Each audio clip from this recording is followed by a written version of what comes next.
Hello, xin chào các bạn đã trở lại với kênh Nam Channel, mình là Nam đây. Hôm nay mình sẽ review một sản phẩm, đó chính là con bàn phím cơ DU EK87.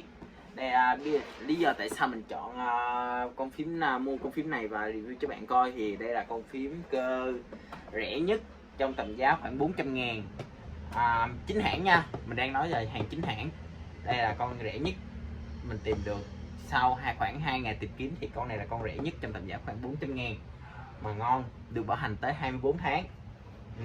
Ok, hôm nay mình sẽ bây giờ mình sẽ trên tay bút hộp cho bạn coi bên trong nó có gì nhá. Ok, lý do tại sao mình mua con này thì do con phím cơ cũ của mình đó bạn, mình mua Bluewitch nên nó khá ồn các bạn ơi. Buổi tối mình hay làm việc buổi khuya á, nên bạn mình không ngủ được á, bấm này rất là ồn, các bạn nghe nè, rất ồn luôn, nên mình mua con phím cơ mới để xe cua thôi. Đây thì con phím cơ mình mua là màu trắng, nó có một màu nhất nha, không có đổ màu như con này, do rẻ mà bạn, tiện ích so đồ hít đồ thơm được đó. Rồi đây đằng sau thì nó có hướng dẫn sử dụng các chế độ đèn led đó. Ok, còn đây thì là tem nhà phân phối, và đây là mã vạch. Hình như chắc có thể là bảo hành cái này, giữ lại cái hộp, có thể phải giữ lại cái hộp đó. Ok, bây giờ mình sẽ bóc siêu với bạn coi nha, bên trong nó có gì.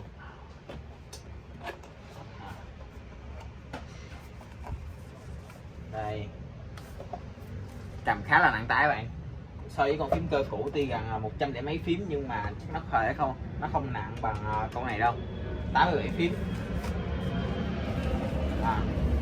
Khoan, trên đây để coi, không có gì hết, ngoài cái bàn phím ra thì có một cây gấp cây cáp, rồi vậy thôi, với một cái bao. Ok, đây là con bàn phím cơ. Mình xây cho bạn coi. Còn bạn nào muốn mua thì có gì mình gửi link nha, mình không hề bán, mình chỉ là người tiêu dùng thôi các bạn, nên mình giới thiệu với bạn thôi. Bạn nào muốn mua thì mình sẽ để link dưới phần mô tả nha. Ok, rồi cầm rất nặng luôn. Đây bàn phím nó cũng đơn giản lắm, cũng không có gì review, xíu nữa mình sẽ review chế độ đèn led là chủ yếu nha. Bây giờ mình sẽ cân thử cái bàn phím này với bàn phím cũ của mình khoảng bao nhiêu gam nha.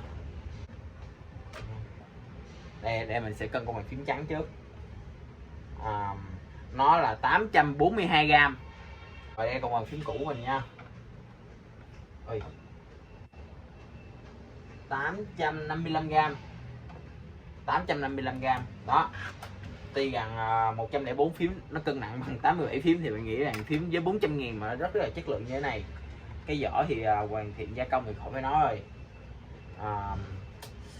rất chất lượng luôn, cầm rất chắc tay nha bạn. Rồi ok, bây giờ mình sẽ ghim led cho bạn xem nha. Còn này là dàn PC của mình hứa review, nhưng mình tới giờ mình vẫn chưa thể quay clip được.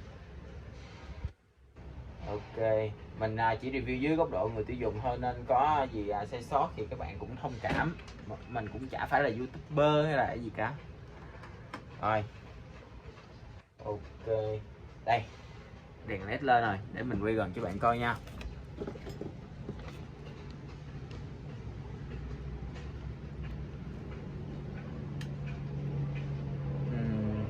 Đây ok, rồi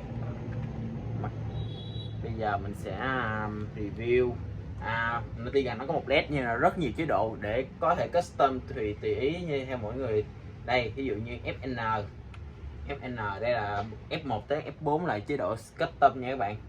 Đó, custom này là nó đã custom sẵn cho mình có thể tùy chỉnh theo ý của mình. Đó, nó có 4 trạng thái mình có thể custom. Rồi còn cái này thì 5, 6 đó, các chế độ. Chế độ của F6 này thì mình có thể nè, mình thấy không, led cái ánh sáng nó có đi ngược đi xuống, thì bây giờ mình sẽ là đó, nó sẽ đi ngược đi lên đó, đi ngược đi qua trái, rồi đi ngược đi qua phải.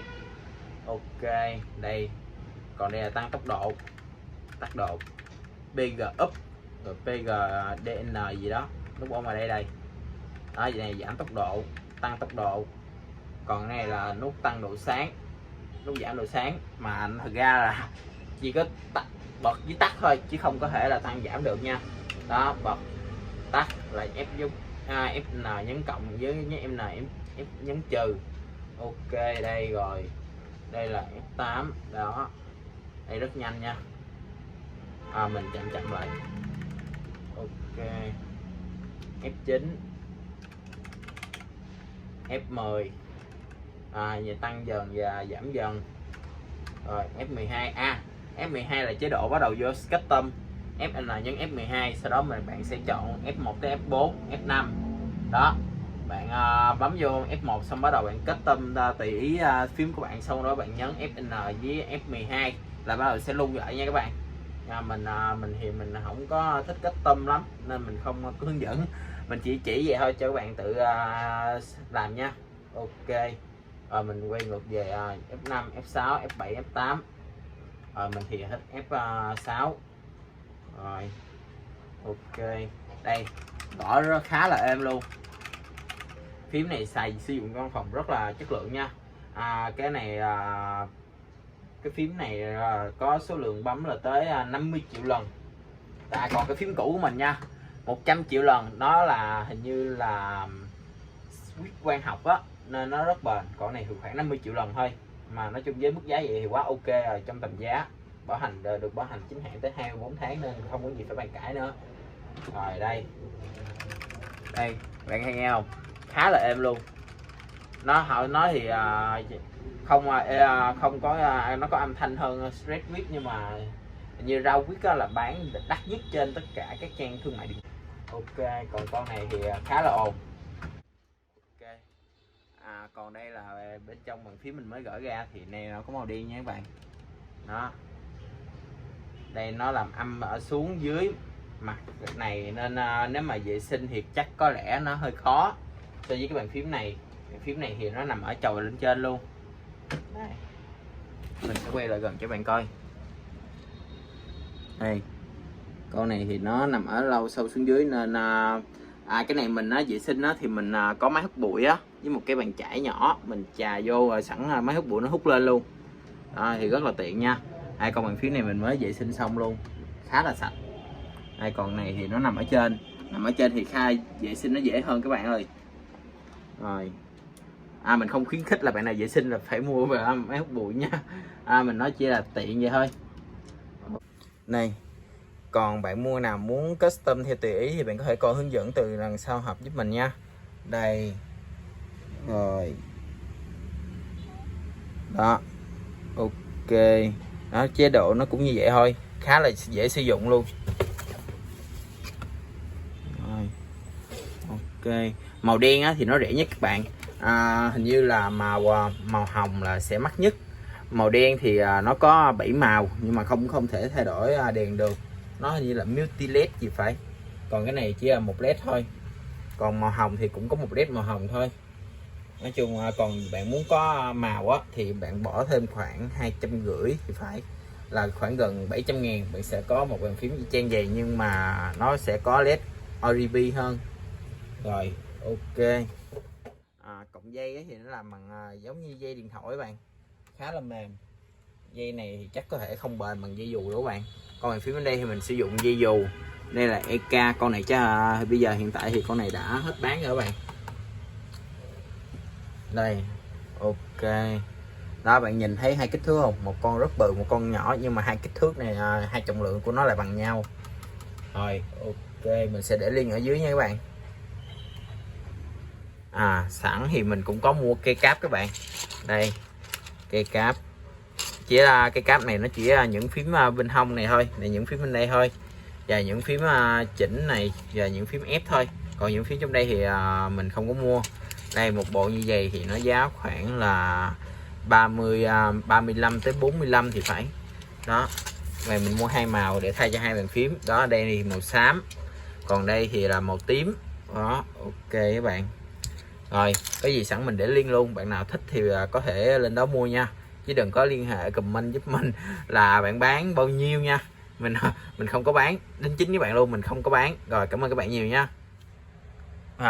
Và bây giờ mình đã thay cây cáp xong rồi các bạn. Đây là cây màu hồng, còn đây là cây màu xám. Cái chất lượng của cái cây nó cũng ok lắm nha, có điều xuyên led thì nó chưa có được sắc sảo như cây zin nha bạn. Nói chung là với giá 40.000 thì nói chung với chất lượng như vậy thì quá tuyệt vời rồi. Ok bạn nhìn nè,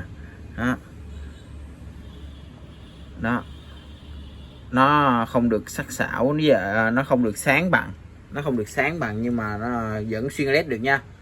Rồi ok, có gì mình để dưới link dưới mô tả nha các bạn. Rồi, cảm ơn các bạn đã theo dõi.